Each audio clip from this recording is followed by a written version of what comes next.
Libido Dominante, Libertação Sexual e Controle Político, Michael Jones. Este livro está dividido em 3 partes. Esta é a parte 2.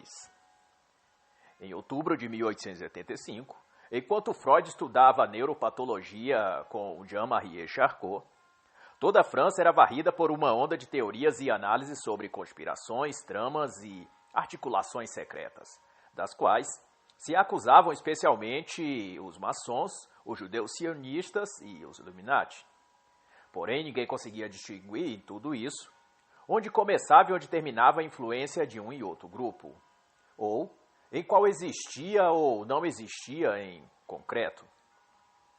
Mas já em 1884, o Papa Leão XIII havia publicado uma encíclica em que afirmava que a maçonaria pretendia derrubar a ordem religiosa e política no mundo por meio da corrupção da educação, da cultura e da moral, por meio dos atrativos do prazer.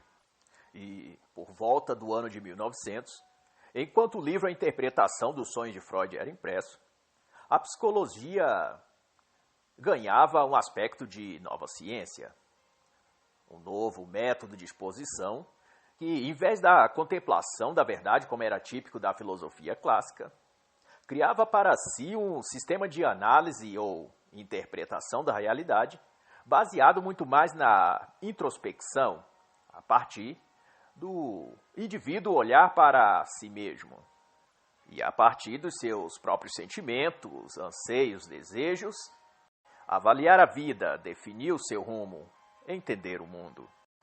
Essa abordagem ou método introspectivo, no entanto, não agradaria àqueles que se interessavam na psique humana nos termos de produzir resultados, ou seja, que produzisse meios e formas de controlar a mente humana.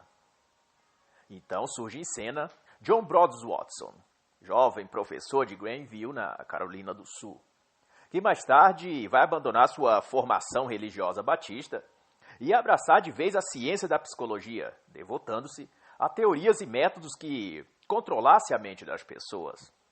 A nova ciência se tornou para ele a única fonte de evidências e autoridade, renunciando então os valores e princípios da moralidade e autocontrole. Porém, Watson teve uma vida promíscua e rejeitou todo e qualquer valor transcendental. Watson dedicou-se ao estudo do comportamento e da função das emoções e concluiu que a religião era somente uma forma ultrapassada de controle social. Watson foi então o pai do campo de estudos que se pode chamar estímulo-resposta, onde nem mesmo a razão é admitida, mas puramente as reações, tanto que negou a natureza externa quanto o próprio mundo interior, o mundo do ego, segundo Freud, concebendo então uma visão do ser humano baseada num tipo de objeto manipulável. Em 1914, Watson escreveu o livro Behaviorismo, uma introdução à psicologia comparativa, no qual afirmou que cabia à psicologia behaviorista ser capaz de prever e controlar a atividade humana. Segundo ele, se podia colocar todos os problemas psicológicos e suas soluções em termos de estímulo-resposta. E com essa nova perspectiva, o behaviorismo de Watson tentava transformar psicólogos em engenheiros sociais. Para ele, a ciência oferecia, a partir de então, um estilo de vida superior a qualquer outro sistema moral ou mesmo o que a religião tinha a oferecer. E, para efeito de informação, nesse período, a família Rockefeller, tanto quanto podia, estava já envolvida nas pesquisas científicas e experimentos sociais que eram desenvolvidas dentro e fora dos Estados Unidos, tais como conselhos, congressos, júris técnicos ou comissões de pesquisa e ensino. Nessa época, em especial, as pesquisas do comportamento sexual tendia suas pesquisas em desenvolver métodos de controle social, a partir da psicologia e das teorias de comunicação. Em 1911, por exemplo, John Rockefeller criaria a Agência de Higiene Social. Mas um pouco antes disso, por volta de 1909, Sigmund Freud e Carl Jung, seu aprendiz, já difundiam sua nova ciência pelo mundo e cativava a muitos. No entanto, apesar disso, já havia um ressentimento crescente entre Freud e Jung, envolvendo, dentre outras coisas, segredos que ambos tentavam manter velados. Freud, um caso que tinha com sua cunhada, Mina Bernays, e Jung, um caso que tinha com uma sua paciente chamada Sabina Spiering. E, mesmo no decorrer desse tempo, já ia se tornando claro que Freud e Jung estavam a desenvolver não uma medicina para a cura, mas uma ferramenta de manipulação, e fariam da psicoterapia uma forma de se obter altos lucros pela absolvição da culpa. E para ilustrar, enquanto Freud palestrava na Clark University, em Massachusetts, Jung tratava de um rico paciente americano chamado Matthew McCormick, proprietário de grandes jornais da época e amigo da família Roosevelt. E o conselho de Jung na terapia que fazia a Matthew McCormick foi que este deveria procurar uma amante, porque isso iria acalentar sua alma selvagem, já que McCormick tinha problemas com o álcool. E para Jung, tudo isso era reflexo de sua alma retraída que buscava se expandir, uma alma selvagem.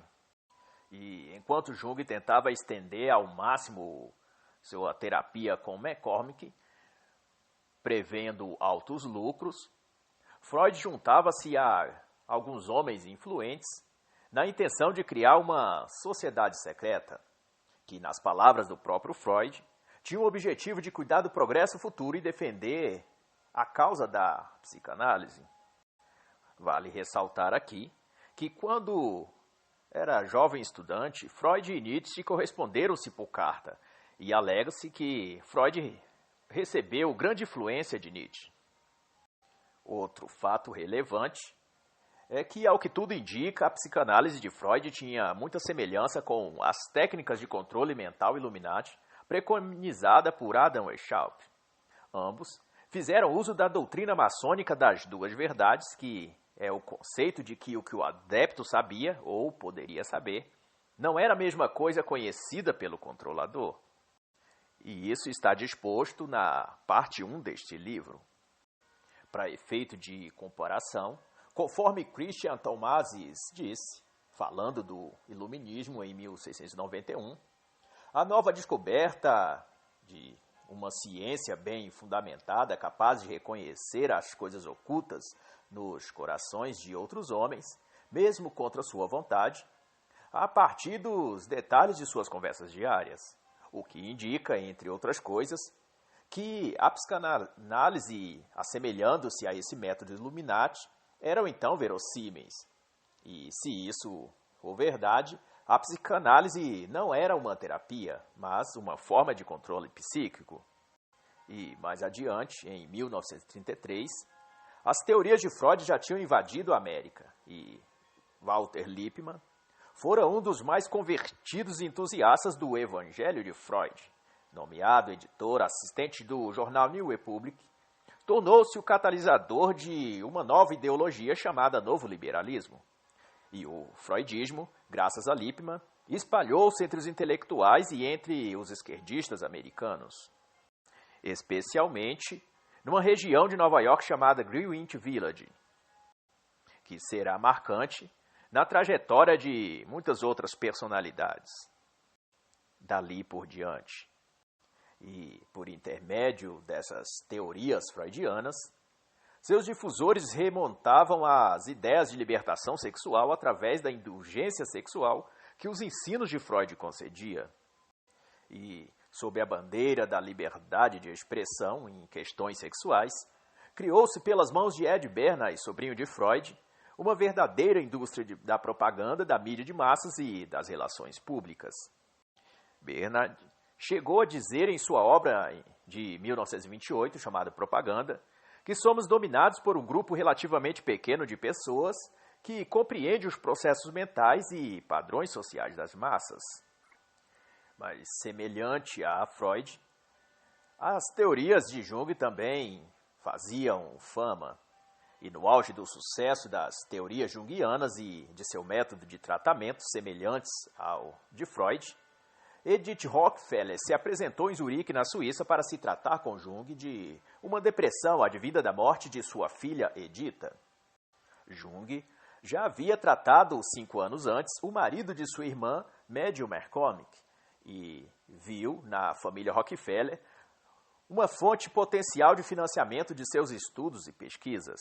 E por 10 anos, Jung convenceu Edith a se tornar também uma terapeuta junguiana e a submeteu a um tratamento psicologicamente invasivo baseado em astrologia e espiritismo. E, como resultado, Edith tornou-se tão transtornada que não saía mais de seu quarto de hotel, o que concorreu para seu divórcio e, posteriormente, uma morte indigente em um hotel em Chicago. Mas antes disso, Jung já havia persuadido Edith a lhe doar $2 milhões. Tudo em nome da causa da psicanálise. E, nesse sentido, tanto Jung quanto Freud eram suspeitos de criar uma nova terapia, cujo objetivo era tirar dinheiro de seus pacientes. Em carta a Ferenczi, Wilhelm Flies e Peter Swales, além de expressar seu rancor a Jung e acusá-lo de explorar financeiramente seus pacientes, Freud se declara frustrado também em relação aos seus próprios pacientes, chegando a dizer a Ferenczi que seus pacientes eram lixo, bons somente para ganhar dinheiro e para o estudo. A psicanálise, disse Freud, não pode ser útil a essas pessoas.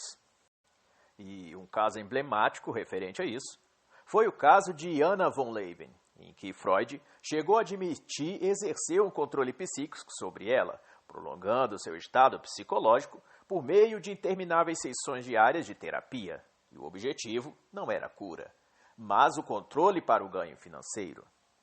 E outro caso, que merece nota e demonstra o caráter e objetivo de Freud, está no caso Horace Frink, em 1921. Frink era também psicanalista e precisava passar pela análise como requisito para sua certificação. E, durante esta, Frink revelou um desejo sexual por uma certa mulher rica de nome Angélica Bijou. E, mesmo sendo Frink casado, Freud o incentivou a deixar sua esposa e a envolver-se com Angélica. E isso fez porque viu na possível amante rica uma oportunidade de ganhos financeiros. E, tanto mais tarde, Freud iria confessar, conforme demonstra Lavinia Edmonds, em 1988, que teve de ler a mente de Frink e, após descobrir sua atração sexual por outra mulher, sendo ela rica, incutiu em Frink a dúvida sobre uma atração sexual homoafetiva pelo próprio Freud. E, como forma de compensar ou superar esse desejo homossexual, Freud lançou a isca de que Frink poderia, dos recursos de sua amante, fazer uma doação financeira aos fundos psicanalíticos. Outra vez, tudo é feito em nome da psicanálise. E, como resultado, Frink se separou de sua esposa e casou-se com Angélica. Sua ex-esposa, porém, passou então a viver de hotel em hotel com seus 2 filhos, contraiu pneumonia e faleceu. Frink foi acometido de uma forte depressão e veio a ser internado em um hospital psiquiátrico, do qual nunca se recuperou. Mais tarde, a própria Angélica Bijou, a nova esposa de Frink, veio a descobrir, por carta recebida do próprio Freud, o verdadeiro interesse por trás da psicanálise freudiana. Nas palavras de Freud a ela, estou extremamente triste por vocês, mas o ponto em que falharam foi realmente o dinheiro. Isso porque nem Frink nem Angélica haviam feito a oferta em nome da psicanálise para Freud. Nas palavras de Michael Jones, que vai explicar todas essas características da psicanálise de Jung e de Freud, ele vai dizer: a psicoterapia chegou à sua posição de poder na América seguindo a trilha da libertação sexual, pois os indivíduos desejavam a permissão de transgredir a lei moral e os terapeutas freudianos e junguianos estavam dispostos a concedê-la, desde que se pagasse o preço exigido por eles. Mas tudo, é claro, em nome da psicanálise.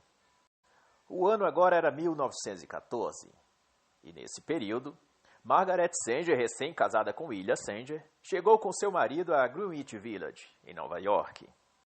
E Sanger logo aliou-se ao Partido Socialista e se tornaria então o ícone do movimento feminista. Havia uma fermentação social e intelectual premente na sociedade da época, e não obstante, a defesa que Sanger fazia em relação à liberalidade sexual se mostrou um feitiço que se voltaria contra seu próprio relacionamento. E, no verão de 1913, ela passou a ter um caso extraconjugal e um profundo envolvimento com drogas. Veio logo em seguida se separar e casar-se, mas não com esse amante, mas com um terceiro. E graças a este novo elemento em sua vida, ela veio a ser financiada pela Fundação Rockefeller e por esse seu novo marido, que chegou a vender todos os seus recursos e dispor a causa de Sanger. Em pouco tempo, sua filha Peggy veio a falecer de pneumonia e Sanger veio então a frequentar sessões espíritas mediúnicas, na qual, alegadamente, sua filha mantinha contatos com ela. E para o entendimento melhor da trajetória, vida e da causa feminista que Sanger defendeu e o que ela representou no movimento feminista americano e mundial, eu recomendo a leitura do livro Feminismo, Perversão e Subversão, da autora Ana Caroline Campagnolo. E a partir então da página 205, Michael Jones vai tratar dos novos processos de controle do comportamento que estavam surgindo e sendo testados na sociedade naquela época. Um deles era a engenharia mental, um tipo de estudo ou pesquisa que uniu o behaviorismo de John Watson, a psicanálise de Freud e Jung e as teorias marxistas. Todos estes financiados pela caridosa família Rockefeller. E também por essa época, chegava em Nova Jersey, Estados Unidos, a russa Alexandra Kollontai, outro grande ícone do movimento feminista. E como apologista da causa revolucionária, Kollontai se destacou por seu ódio virulento à família e aos homens em particular. E ela vai dizer que, para ser verdadeiramente livre, a mulher deveria destruir a forma familiar contemporânea, que estava obsoleta. E nessa época, para efeito de compreensão, em Zurique, na Suíça, tinha se tornado uma espécie de centro para os estudos socialistas revolucionários, e era lá que a psicanálise de Jung ganhava contornos, no mínimo, questionáveis. Mas, retornando a Kollontai, todas as feministas revolucionárias, inclusive a própria Kollontai, apesar de culparem sempre a ordem social, a moral cristã e a burguesia, todo o grande drama da vida delas eram sempre consequência de suas próprias paixões sexuais. E enquanto os Estados Unidos entravam na Primeira Guerra Mundial e a Rússia vivia sua própria guerra particular comunista, vários casos semelhantes ao que ocorreu a Margaret Sanger e a seu marido William após mudarem-se para Greenwich Village, em Nova York, e terem se envolvido com o Partido Socialista, semelhante aconteceu a diversos outros personagens da vida pública, política e artística, como Max Eastman, escritor, poeta e socialista proeminente americano, Florence Dashon, atriz de Hollywood, Charlie Chaplin e vários outros. Era o chamado efeito Village. Nas palavras do autor, a Village estava cheia de pessoas que queriam a libertação das exigências da lei moral. A Village se tornara um grupo de apoio para aqueles que estavam cansados do casamento. Surge então, no cenário, em 1919, uma disposição maior em utilizar os meios de comunicação, que eram revistas, cinema, rádio e televisão, como instrumentos de persuasão para a finalidade de controle político. E nesse aspecto, Bernays, sobrinho de Freud, em conluio com Walter Lippmann e George Creel, e indicado como chefe do Comitê de Informação Pública, desenvolveriam teorias de controle da comunicação e de guerra psicológica. A ideia era criar uma categoria de ciência para os meios de propaganda, para que todo meio e forma de manipulação do comportamento tivesse a partir de então o selo da permissão racional de uma técnica supostamente científica. E assim que a guerra acabou, a Primeira Guerra Mundial, os conhecimentos desenvolvidos para estes fins foram oferecidos por Lippmann e Bernas à comunidade empresarial que podiam pagar por eles. E ao fim disso, as técnicas apreendidas foram utilizadas como métodos de publicidade a fim de produzir um exército de consumidores. E estas técnicas, tão logo que aplicadas, concorreram para a erosão da família, da tradição e da religião como figura de autoridade no meio social. E, em seu lugar, foi posto que a ciência da comunicação era, então, a nova autoridade social. Nas palavras do autor Michael Jones, o liberalismo foi forçado a se tornar um instrumento de controle social, ao erudir a tradição e a moral. E a lógica era clara. Se há um deles, um Deus, a religião não pode existir. Se não há religião, a moral não pode existir. Se não há moral, não pode existir o autocontrole. E se não há autocontrole, não há ordem social. Sem ordem social, o caos dos desejos entra em competição. E decorre disso a finalidade para a qual Bernas sinalizou em seu livro chamado Propaganda. A propaganda, ou a publicidade, é o instrumento moderno pelo qual se pode extrair a ordem do caos. E ocorreu que, com os recorrentes escândalos e desvios sexuais dos proponentes da psicologia behaviorista, como Watson, o fez abandonar então as pesquisas e se dá a trabalhar também no ramo de publicidade, a exemplo de Bernas. E tal como Bernas, John Watson passou a dedicar-se à guerra psicológica por meio da propaganda e dos meios de comunicação, isso na década de 1920. E como mais tarde veio a ser admitido, lá por volta de 1983, a principal intenção das agências de publicidade era produzir uma massa de consumidores sob a falsa bandeira da americanização do mundo pós-guerra. E uma das evidências mais notórias do efeito da propaganda de massa e manipulatória dessa época, por exemplo, foi a mudança do hábito dos americanos no consumo de pão.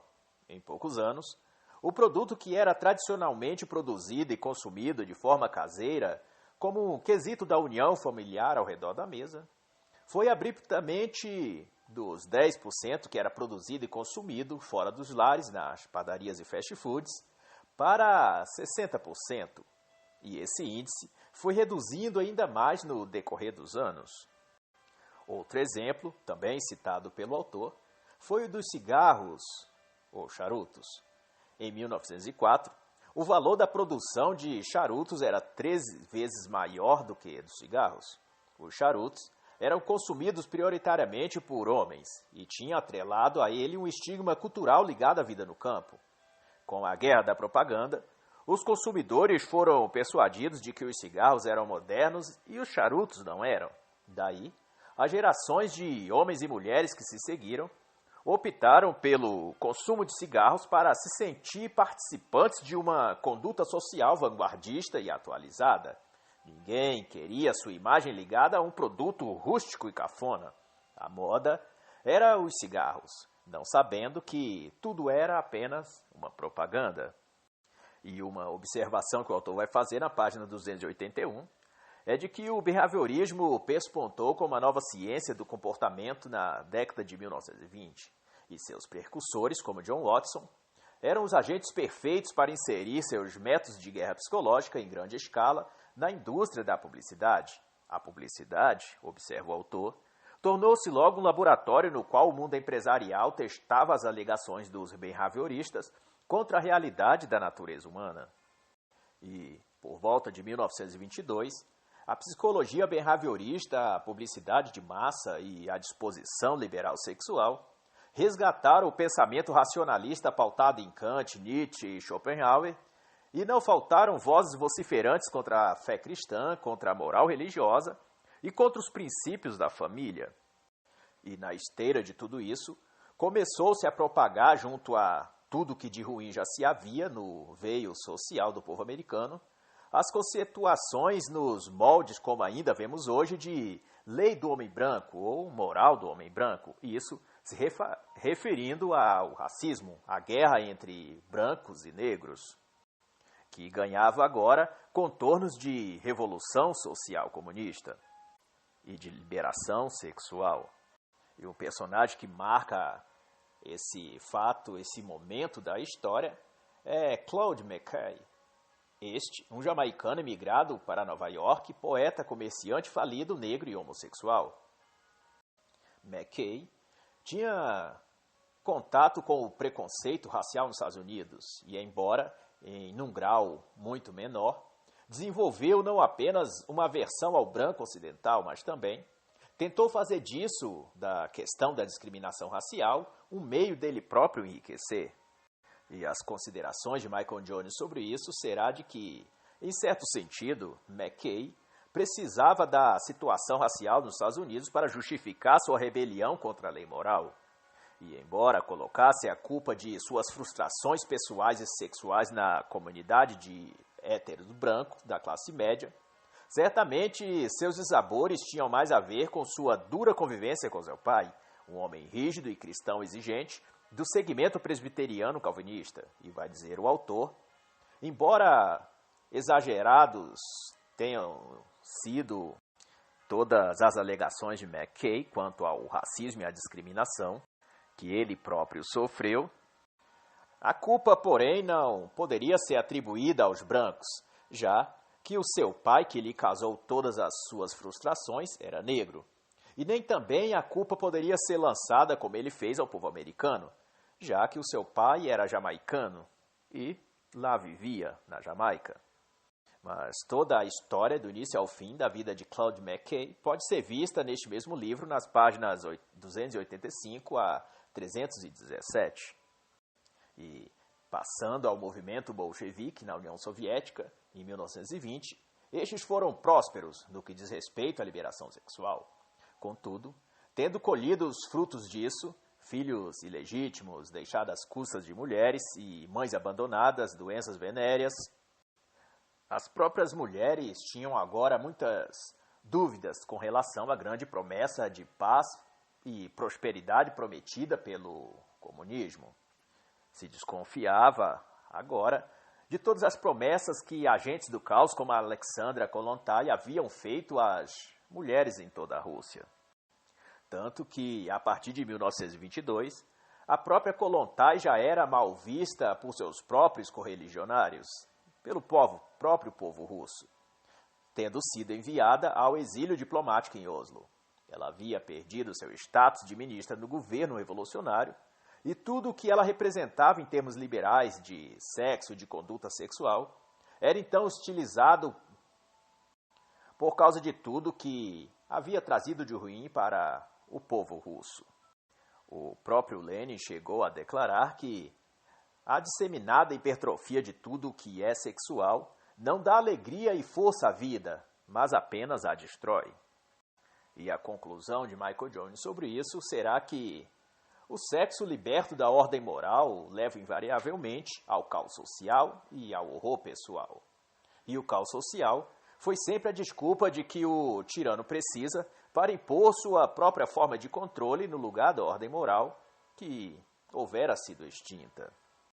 E na página 348, Jones vai mostrar toda a perfídia do que veio a se tornar o movimento político, social e cultural mais bem-sucedido da história, que foi o casamento das técnicas da psicologia behaviorista com a indústria das relações públicas, ou publicitárias, como seria mais correto dizer. E um caso que bem exemplifica isso foi o de que, para aumentar seu mercado de consumo, a indústria de tabaco investiu massivamente nas agências de publicidade para que seduzisse as mulheres e as transformasse em seus novos consumidores. E de propaganda em propaganda, com slogans como "Mulheres, acendam as tochas da liberdade", ou algo que remetesse a um sentimento de libertação, as mulheres foram manipuladas e convencidas de que deveriam romper o elo com todas as tradições, a família, a igreja, o marido e os filhos. Tudo isso em nome da liberdade. E o símbolo dessa liberdade era o cigarro. A mulher que fumava era uma mulher livre. E essa veio a ser a campanha publicitária de maior sucesso de todos os tempos. Todavia, por trás de todo o sensacionalismo do dinheiro envolvido e de toda a perspectiva de felicidade que era prometida às mulheres, estavam aqueles que, nas sombras, moviam as pessoas como peças num tabuleiro de xadrez. E, claramente, fazia as jogadas certas para conduzir a sociedade pelas vias da liberação sexual e do controle político. E o passo a passo desse movimento de libertação das mulheres quanto ao mercado de cigarros pode ser estudado nas páginas 348 a 352 deste livro. E as palavras do autor que encerrará a parte 2 deste livro será de que alguém que segue seus apetites além dos limites da lei moral não está se libertando da repressão, mas se escravizando. Só há duas opções. Ou o homem se impõe o autocontrole aderindo à lei moral, que é a razão aplicada ao comportamento, ou ele se submete às suas paixões, o que significa se submeter ao controle externo daqueles que exploram a paixão e o vício para o seu próprio benefício econômico ou político. E assim, encerra a parte 2 do livro Libido Dominante, Libertação Sexual e Controle Político, de Michael Jones.